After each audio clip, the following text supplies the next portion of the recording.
E se todos levassem a sério o Evangelho? E se todos, sem distinção, se todos levássemos a sério a santidade? E se todos levássemos a sério a integridade? Mas a grande problemática disso tudo é que não somos todos. No Brasil, nós somos, conforme a IBGE, 88,6% de cristãos, 30 e poucos por cento hoje de evangélicos.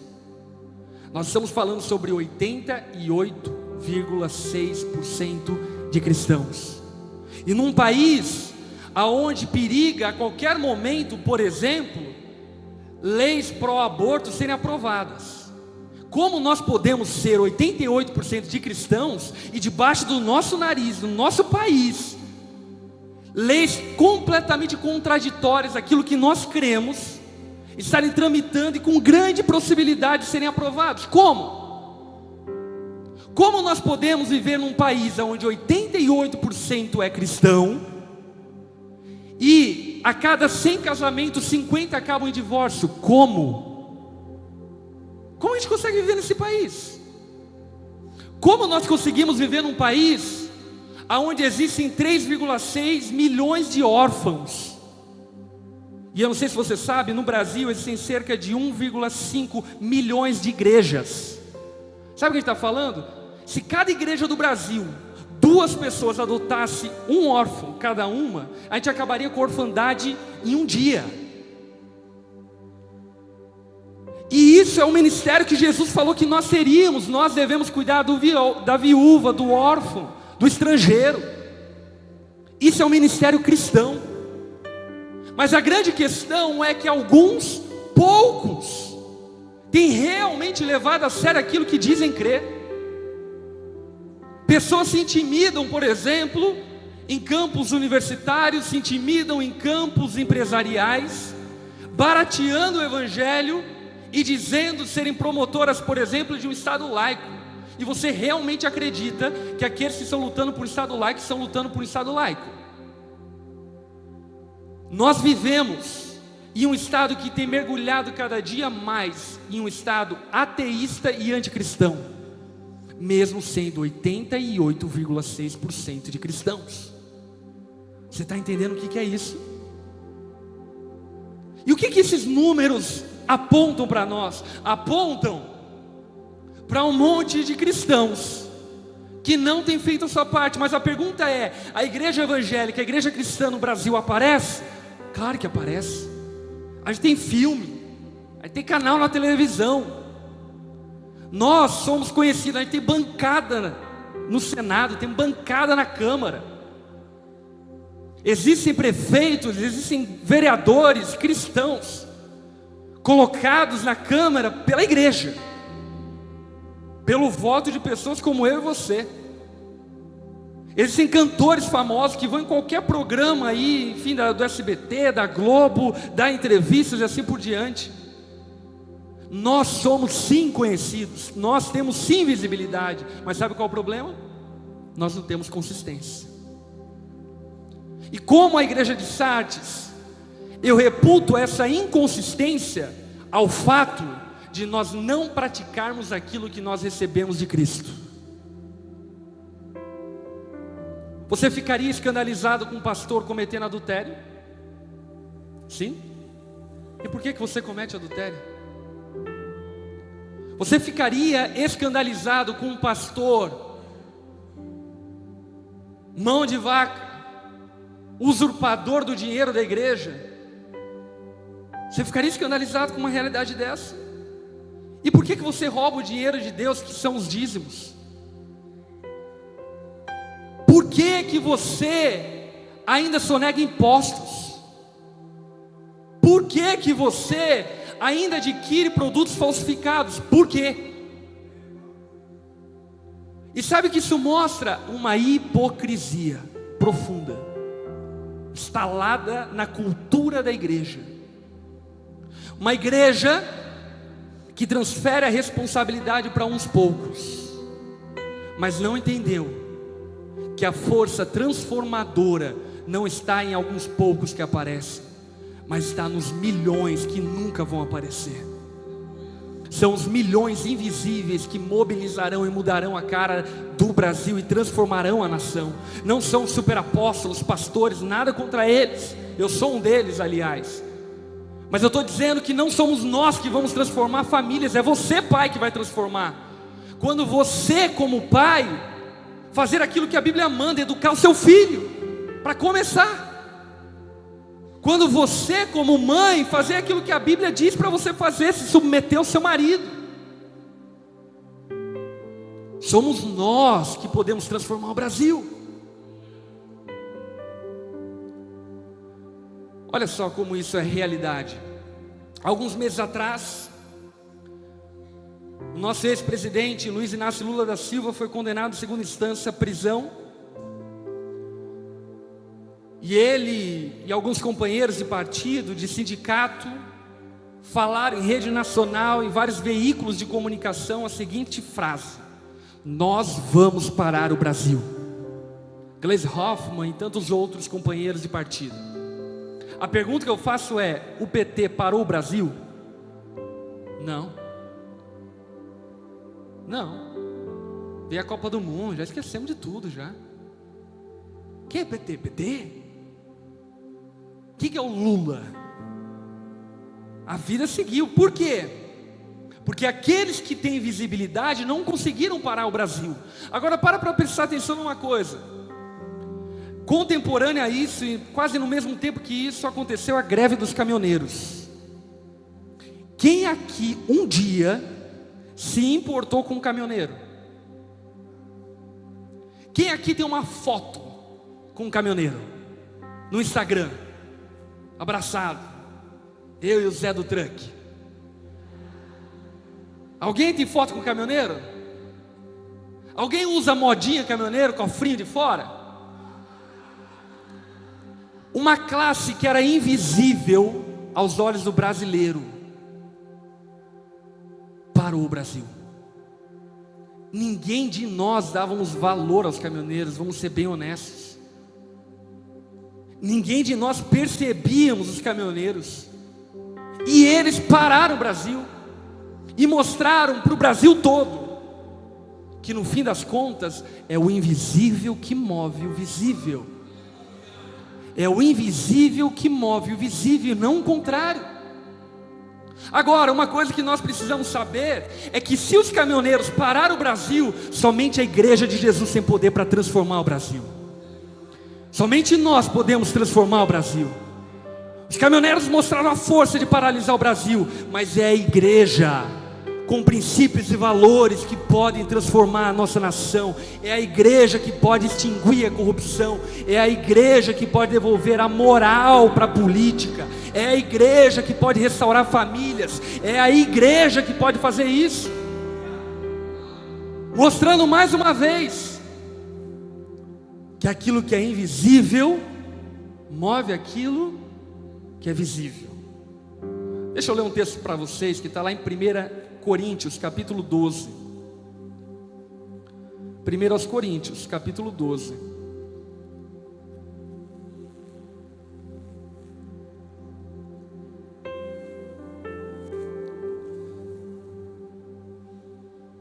Versículo 22.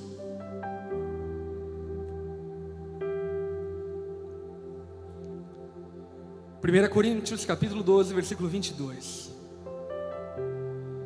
O apóstolo Paulo, nesse capítulo, ele está tentando ilustrar a igreja a partir da figura do corpo. E no versículo 22 ele diz o seguinte. Vamos para o versículo 21 para entender o contexto. Versículo 21 em diante. O olho não pode dizer à mão: não preciso de você. Obrigado, meu irmão. O olho não pode dizer à mão: não preciso de você. Nem a cabeça pode dizer aos pés: não preciso de você. Ao contrário, presta atenção, os membros do corpo que parecem mais fracos são indispensáveis. Sabe aquele cara na igreja que talvez nunca ninguém abraçou a ele e disse: obrigado por você ser parte da nossa igreja? Sabe aquele cara? esse cara é indispensável para a igreja. E deixa eu dizer uma coisa, talvez foi o dinheiro dele que ergueu essas paredes. Talvez foi a oração dele que fez com que você se convertesse e hoje estivesse em cima de um palco. São os membros que parecem ser mais fracos, que são mais indispensáveis, porque é assim que funciona com o corpo. O apóstolo Paulo ainda continua a dizer: e os membros que pensamos serem menos honrosos, tratamos com especial honra. E os membros que em nós são indecorosos, são tratados com decoro especial. Sabe o que o apóstolo Paulo está dizendo? Que proeminência não é a mesma coisa do que consistência. Proeminência não é a mesma coisa que importância. Como assim? Por exemplo, o seu nariz ele é proeminente, certo? Ele é proeminente. Agora me responde uma pergunta: o teu nariz que aparece é proeminente, e alguns até inclusive é bem proeminente? Esse nariz proeminente é mais ou menos importante do que o coração que não aparece? Sem sombra de dúvida, você viveria sem o teu nariz, mas você não vive sem teu coração. As tuas orelhas são proeminentes, certo? As tuas orelhas são mais importantes do que os seus tímpanos? Não. Elas são proeminentes, são importantes, esteticamente é importante, e equilíbrio, enfim, tem toda uma questão de simetria do corpo. Porém, sem sombra de dúvida, o teu tímpano é muito mais importante do que a sua orelha. E na igreja de Jesus é da mesma forma. Mas sabe qual é a mentira que muita gente tem acreditado? É que no dia em que eu for orelha eu vou ser importante, que no dia que eu for nariz eu vou ser importante, no dia em que eu subir no palco eu vou ser importante. E deixa eu te falar algo, eu sei que isso pode ser contraditório, muita coisa na tua mente, mas talvez você nunca vai ser um pastor, e não tem nada de errado nisso. Talvez você nunca vai ser um ministro de louvor, e não tem nada de errado nisso. Você não é menos filho ou mais filho porque você não é um pastor. Talvez você nunca vai ser um líder. Você não é menos filho ou mais filho porque você não é um líder. E essa é a grande mentira que muitos de nós têm acreditado. E essa mentira, ela é herdada de uma mentalidade clerical, religiosa, apegada aos parâmetros e visão do homem. Mas o Evangelho de Jesus é um convite, não para que nós sejamos vistos pelos homens, mas para que nós sejamos vistos e aprovados por Deus. É Ele que precisa nos ver. Esse é o Evangelho. Por isso que Jesus dizia o seguinte: quando você orar, não faça como os fariseus, vai no teu quarto, fecha a porta, ora ao teu pai que está em secreto, porque é lá que o negócio acontece, é lá que a igreja se move. É quando você fecha a porta do teu quarto e está sozinho com Deus, e o invisível está movendo o visível. Missionários, pastores, igrejas estão sendo sustentadas, levantadas, através de orações que nunca foram ouvidas por ninguém a não ser por Deus. Se mova no invisível, porque o fato de você não ter proeminência não significa que você é menos importante. Para atestar isso ainda de maneira mais enfática, abre a tua Bíblia no capítulo 16 de Romanos. Talvez é um capítulo da Bíblia que você sempre ignorou. É a saudação final do apóstolo Paulo à igreja de Roma.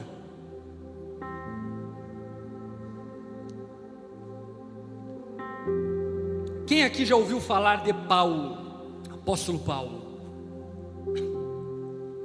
Enfim, mesmo aqueles que não são cristãos já ouviram falar de Paulo. Enfim, tem a cidade São Paulo, tem estado São Paulo, tem bairro São Paulo, tem rua São Paulo, tem avenida São Paulo, tem até um timeco São Paulo, tem São Paulo, enfim, para tudo quanto é lá, Catedral São Paulo. Enfim, São Paulo, apóstolo Paulo, um nome muito famoso, muito conhecido. Agora vamos ver algumas coisas que talvez você nunca prestou atenção, nunca percebeu. Versículo 3 de Romanos 16. Saúdem Priscila e Áquila, meus colaboradores em Cristo Jesus. Quem já ouviu falar de Priscila e Áquila? Arriscaram a vida por mim, sou grato a eles. Não apenas eu, mas todas as igrejas dos gentios. Sabe o que o apóstolo Paulo está falando aqui? Que Priscila e Áquila, menos conhecidos do que ele, salvaram a vida dele. E Paulo só se tornou o apóstolo Paulo porque Priscila e Áquila, que tem muito menos seguidores no Instagram, salvaram a vida dele. Por quê? Porque amavam a Jesus. Por quê? Porque serviam a Jesus. Por quê? Porque elas não queriam usar do Evangelho uma plataforma para vaidades, mas entenderam que o Evangelho tem a ver com consistência de vida, com transformação de caráter. Priscila e Áquila entenderam que não era sobre serviço pelos homens, mas era sobre serviço por Deus. O apóstolo Paulo continua dizendo: saúdem também a igreja que se reúne na casa deles. Saúdem meu irmão Epêneto. Quem é que já ouviu falar de Epêneto? Já ouviu falar Epêneto? Tem Epêneto na Bíblia. E aliás, olha o que o apóstolo Paulo diz: ele foi o primeiro convertido a Cristo na província da Ásia. Eu não sei se você sabe, mas hoje na Ásia existe a maior concentração de cristãos no mundo. E sabe quem foi o primeiro convertido? Epêneto, a primícia da igreja da Ásia, a semente que deu origem a essa igreja monstruosa na Ásia, uma igreja imensurável na China, foi Epêneto. E você nem sabe quem é Epêneto. Quem que é Epêneto? O texto ainda continua dizendo: saúdem Maria. Não é a Maria mãe de Jesus, nem a Maria Madalena, é Maria. Quem é Maria? Não sei. A gente só sabe uma coisa: ela trabalhou arduamente por vocês. Talvez essa noite aqui uma Maria limpou o chão para que você viesse até aqui hoje. E talvez você nunca vai saber quem é essa Maria, mas se essa Maria não tivesse limpado o chão hoje, esse chão estaria sujo. Talvez foi a Maria que limpou lá o banheiro, te recebeu lá na porta. Você nem sabe quem é a Maria. Talvez você nunca vai poder abraçar ela e dizer: obrigado Maria, porque você limpou o banheiro e colocou papel higiênico no banheiro. Mas foi a Maria que colocou papel higiênico no banheiro, para que quando batesse o desespero você tivesse papel lá. Glória a Deus pela Maria. Maria, uma anônima que trabalhou arduamente. Sabe o que é trabalhar arduamente? É ir além dos limites. Maria, que não foi vista, não foi honrada, não foi percebida, não foi homenageada, que não foi ovacionada pelos homens, ela trabalhou arduamente pela igreja. O apóstolo Paulo continua ainda dizendo: saúdem Andrônico e Junias. Quem aqui já ouviu falar de Andrônico e Junias? Andrônico, sabia que esse nome tem na Bíblia? Tem na Bíblia. Andrônico e Junias, e tem na Bíblia por acaso, que talvez nem estaria aqui. Olha o que o apóstolo Paulo diz: saúdem Andrônico e Junias, meus parentes. Andrônico e Junias talvez eram primos do apóstolo Paulo. E ainda Paulo dá mais informação. Olha só, eles estiveram na prisão comigo. Quando você lembra de algum apóstolo preso, de quem você lembra? Paulo. Mas quem estava com Paulo na prisão? Andrônico e Junias. Talvez foi Andrônico e Junias que sustentou o ânimo de Paulo na prisão. Paulo, ele tinha um espírito depressivo, e talvez foi Andrônico e Junias que intercederam, oraram por Paulo, animaram o coração dele. Andrônico e Junias estiveram na prisão comigo, são notáveis entre os apóstolos, e estavam em Cristo antes de mim. Olha que coisa incrível. Talvez Andrônico e Junias evangelizaram o apóstolo Paulo, eles eram primos de Paulo. Talvez lá no Barreiro, na região de Jerusalém, quando eles estavam jogando futebol, Andrônico e Junias chegou em Paulo e falou: Paulo, você conhece o tal Jesus? Talvez Andrônico e Junias despertaram um desejo em Paulo por Jesus, e nós nem sabíamos que era Andrônico e Junias. O texto ainda continua: saúdem Ampliato. meu amado irmão no Senhor. Saúdem Urbano, nosso cooperador em Cristo, meu filho amado, irmão Estaques. Saúdem Ápiles, aprovado em Cristo. Saúdes que pertencem à casa de Aristóbulo. Quem é que já ouviu falar de Aristóbulo? Mas eu tenho certeza que aqui nessa igreja tem um João que está recebendo gente na sua casa. Tem um Aristóbulo aqui nessa igreja, que ninguém nunca vai saber que ele recebeu pessoas lá na sua casa, que essas pessoas vieram sujar o sofá, sujar o banheiro, comer comida da geladeira. Gente inconveniente, mas estava lá Aristóbulo, servindo ao Senhor, no secreto, de maneira invisível. O apóstolo Paulo continua ainda dizendo: saúdem Herodião, meu parente.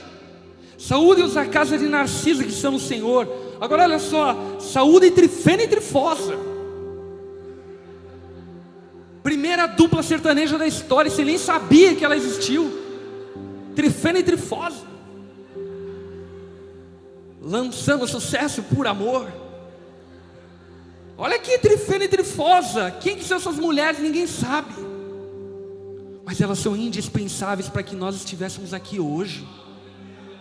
Eu tenho certeza que aqui nessa igreja tem algumas trifenas e algumas trifosas, mulheres que nunca vão ter sucesso aos homens, mas vão ter sucesso aos olhos de Deus. Mulheres que talvez nunca vão ser honradas pelos homens, mas vão ser honradas por Deus. O apóstolo Paulo ainda continua dizendo: saúdem a irmã Pérside, outra que trabalhou arduamente no Senhor. Saúdem Rufo, não é Ruffles, é Rufo. Saúdem Rufo, eleito no Senhor, e a sua mãe. Quem é a mãe de Rufo? Não sei. Quem é Rufo? Também não sabia. Mas Rufo tem uma mãe. E Paulo está falando: saúde a mãe do Rufo, que a gente nem sabe o nome. E olha o que o apóstolo Paulo diz: saúde a mãe do Rufo, porque ela tem sido uma mãe para mim. Você está entendendo isso? Uma mulher que a gente nem sabe o nome, era uma mãe para Paulo. Talvez Paulo, em momentos de desespero ministerial, como qualquer pessoa tem, correu até a casa da mãe do Rufo. Quem é a mãe do Rufo? Não sei, mas foi lá para a casa da mãe do Rufo, deitou lá no colo da mãe de Rufo. A mãe de Rufo fez um cafuné em Paulo, e Paulo se animou, e foi para a Arábia talvez por causa disso, por causa da mãe de Rufo. Quem que é essa mulher? Eu não sei, você não sabe, mas o que importa é que Deus sabe. O que importa é que Deus conhece as obras da mãe de Rufo. O que importa é que Deus conhece as obras de Rufo.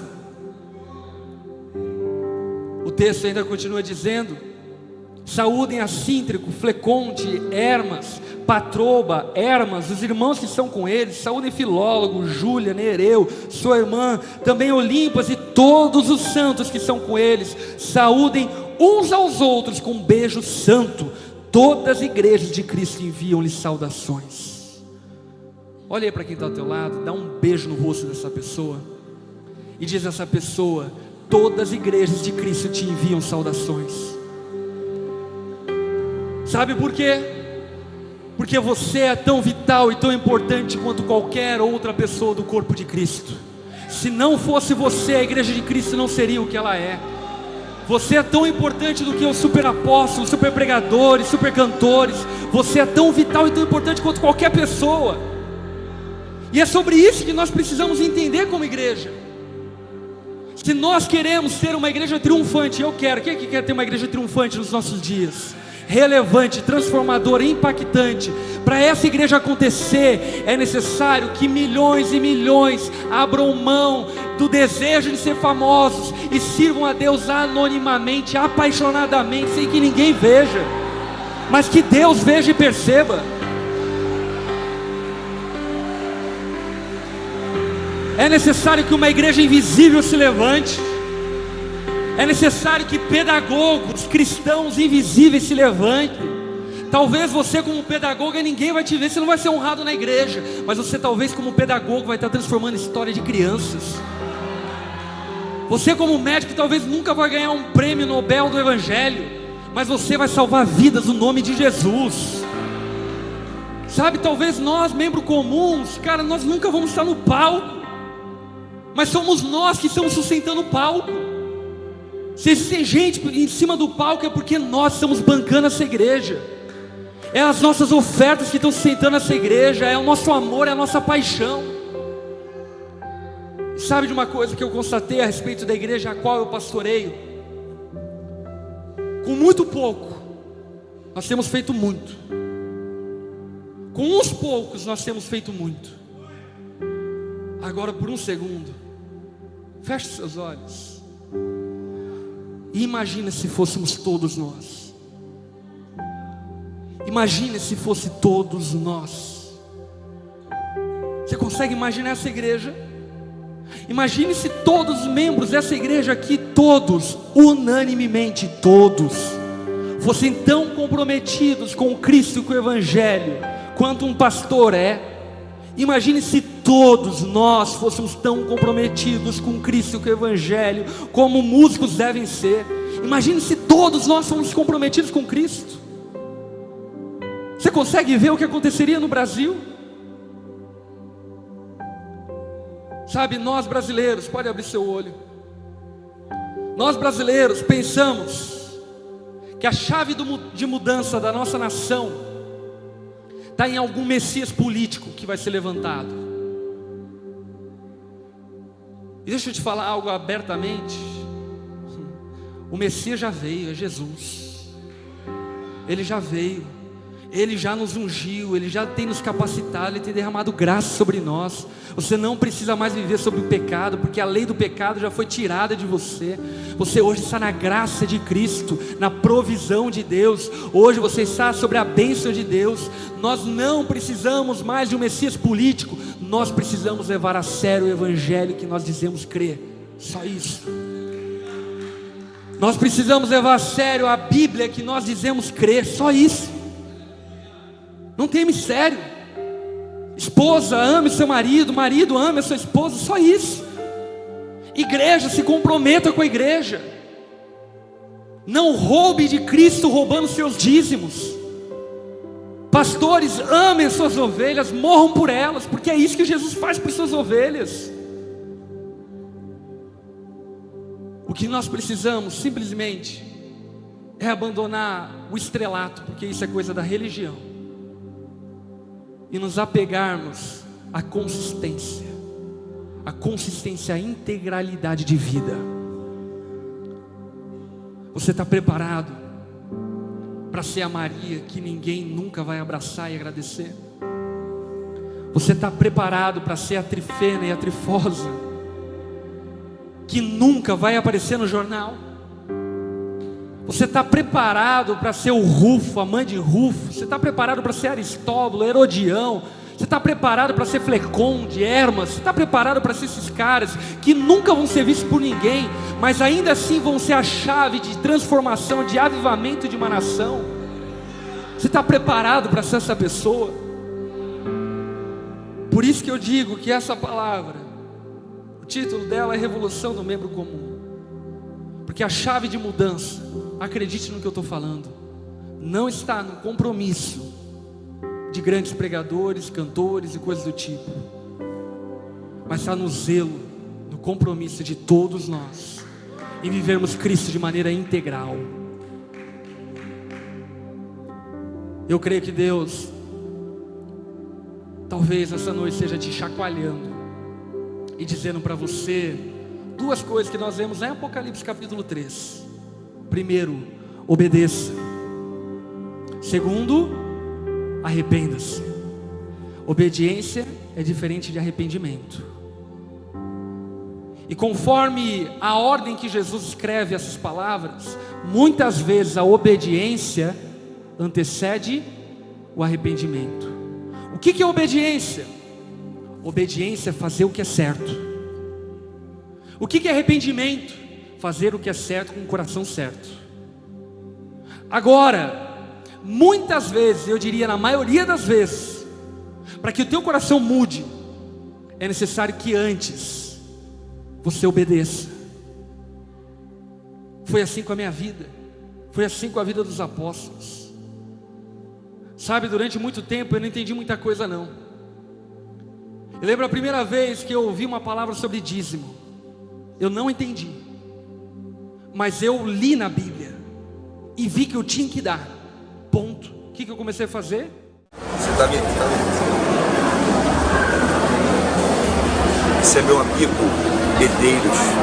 Deus deu a ele uma graça para cobrir eventos, sabe, para manifestar o reino através de vídeos, de produções em alto nível, em alto padrão. Então, se você quer realmente ter a memória do seu evento e, sobretudo, fazer com que ele possa tocar outras pessoas, contrate esse cara aí, ele é fera.